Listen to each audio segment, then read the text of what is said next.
Quand Richelieu arrive au pouvoir en 1624, la guerre de 30 ans, qui ravagea le monde germanique de 1618 à 1648, dure déjà depuis 6 ans.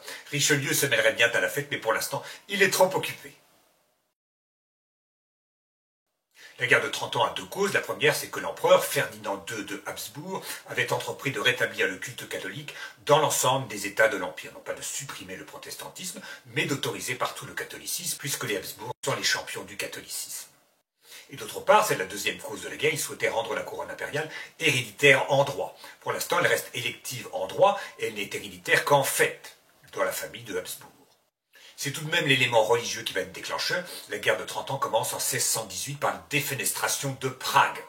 Prague, c'est la capitale de la Bohême. Les Habsbourg sont rois de Bohême. Mais la Bohême est calviniste, et il se trouve qu'en 1618, les ambassadeurs de l'empereur sont jetés par la fenêtre par les habitants de Prague, mécontents. Évidemment, l'empereur ne sera pas très satisfait qu'on traite ainsi ses ambassadeurs.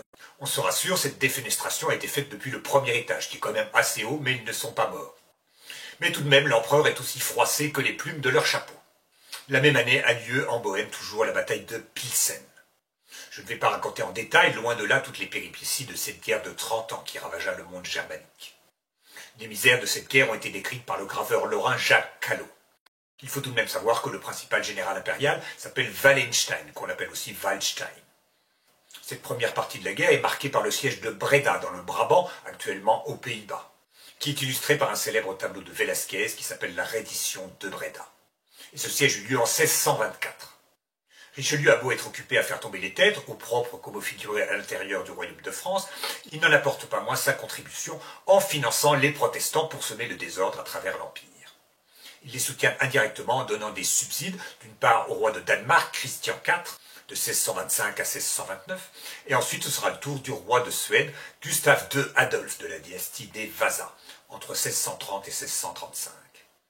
Et ces souverains protestants apportent leur soutien aux princes protestants qui sont à l'intérieur de l'Empire, mais aussi aux Provinces-Unies qui sont devenues indépendantes en 1609. Elles ont été séparées des Pays-Bas espagnols grâce à l'action de Guillaume de Nassau, prince d'Orange, qu'on appelle Guillaume le Taciturne.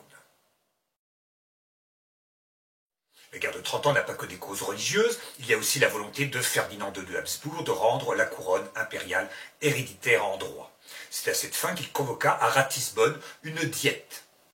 Ratisbonne se trouve en Bavière. Cette diète se réunit en 1630 et elle avait pour but de faire désigner le fils de Ferdinand II comme son successeur sans qu'il y ait d'élection et il n'y en aurait plus à l'avenir.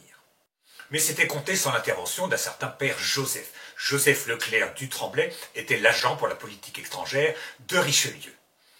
C'était un capucin. Les capucins portent une robe grise et c'est pour cela qu'on appelait le père Joseph l'éminence grise. Richelieu était cardinal, il était donc habillé en rouge. Et les cardinaux, on les appelle monsieur le cardinal et on leur dit votre éminence. Et donc par analogie, on appelait le père Joseph l'éminence grise. Et l'expression est d'ailleurs restée pour désigner les conseillers qui restent dans l'ombre. Et dans l'ombre, le père Joseph suscita la méfiance de la Bavière à l'égard des projets de l'Autriche. Si bien que Ferdinand II n'obtint pas ce qu'il voulait, et il déclara « le capucin m'a désarmé avec son chapelet ». Tout cela se passe en 1630, et c'est à partir de 1630 que Richelieu subventionne le roi de Suède, Gustave II Adolphe.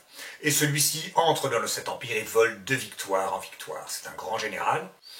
Et il remporte de telles victoires qu'il finit par menacer les principautés catholiques du sud du Saint-Empire qui sont amis de la France. Donc finalement, la manœuvre est un peu trop bien réussie.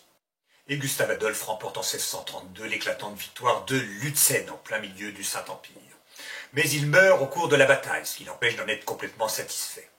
Et ses troupes se trouvent ainsi au milieu du Saint-Empire sans leur chef, et les militaires sans chef ne savent pas trop quoi faire.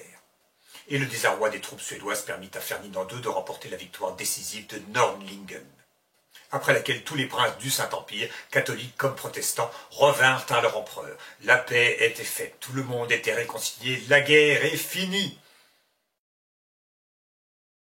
Mais enfin, il s'agit d'une guerre de 30 ans, elle ne peut pas s'arrêter au bout de 15 ans. Heureusement, Richelieu est là. En 1635, il déclara la guerre à l'Espagne, qui est gouvernée par les Habsbourg, c'est Philippe IV qui est sur le trône, ainsi qu'au Saint-Empire romain, dont l'empereur est toujours Ferdinand II, mais plus pour longtemps car il mourra en 1637, et c'est son fils Ferdinand III qui lui succédera. Un des prétextes de cette déclaration de guerre, c'est que depuis Henri II, le roi de France était déclaré protecteur des libertés germaniques, c'est-à-dire qu'il se donnait le droit de se mêler des affaires du Saint-Empire romain quand bon lui semblerait, quand il y aurait quelques petits territoires à chipper. Et donc une armée française de 160 000 hommes entra en Allemagne. Malheureusement, quand on fait la guerre aux Habsbourg, mais c'est tout l'intérêt de ces guerres, il y a des Habsbourg partout. Si bien qu'à partir de la Franche-Comté, l'Espagne attaqua la Bourgogne. Et d'un autre côté, des troupes espagnoles entrèrent en France par le nord, venant des Pays-Bas. Et leurs éclaireurs arrivèrent jusqu'à Pontoise, c'est-à-dire pratiquement aux portes de Paris. Il fallut donc lever en toute hâte une nouvelle armée de 40 000 hommes. Ce sont des armées très nombreuses, mais la France est fort peuplée. Au même moment, Bernard de Saxe-Weimar, qui est un prince allemand du Saint-Empire, mais qui combat en fait pour la France, pour son propre compte d'abord, mais ensuite pour la France, s'empara de l'Alsace, qu'il légua à la France à sa mort, qui eut lieu en 1639. Ce qui permet à la France d'acquérir des territoires où l'on parle allemand. On parle beaucoup de langues en France, mais on ne parlait pas encore l'allemand, c'est chose faite. Cette période de la guerre est marquée aussi par le siège d'Arras en 1640. Vous avez peut-être entendu parler de ce siège, car il en est question dans Cyrano de Bergerac, d'Edmond Rostand. Quand Cyrano part pour la guerre avec ses petits camarades, il s'agit du siège d'Arras. Et en 1642, le roi Louis XIII en personne s'empara de Perpignan, qu'il prit aux Espagnols.